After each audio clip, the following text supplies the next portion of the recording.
GymShark may be a $1 billion plus company, but I think they are leaving so much money on the table when it comes to selling online. And I'm going to show you what I would do to their website to increase their overall conversion rates and revenue per visitor.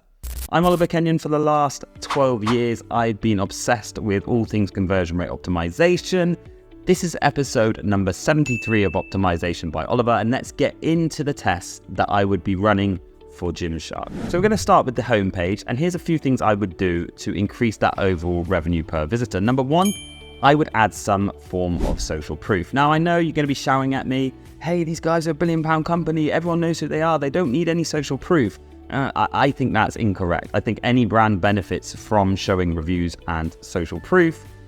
So I would be adding that above the fold on their homepage. Number 2, 3, and 4 all kind of blend into each other, but it's a visual change above the fold.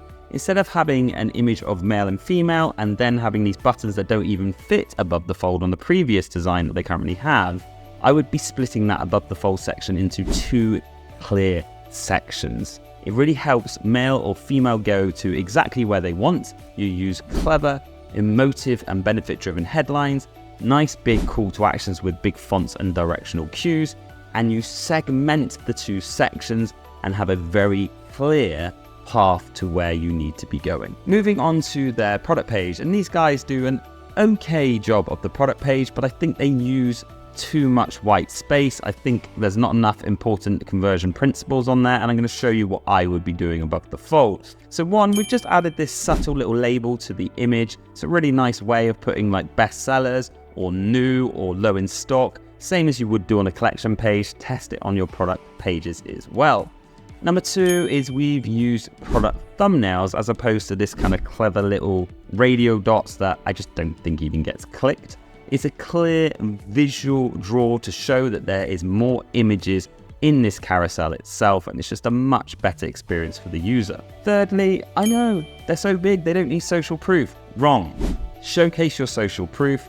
Let's put how many happy customers have bought the product, and let's sell more of that product because of it. And lastly, as I mentioned, I think these guys used far too much white space. I think they're pushing everything that needs to be above the fold below the fold. So instead, we've condensed it. We've still got that really nice product select. We've got a better layout, in my opinion, of the product description, name, and price point. And we've got a static, nice, fixed call to action button that leads people into the cart. And last but not least, the collection page. Now, don't underestimate the value of your collection pages, especially on clothing stores where you have multiple SKUs.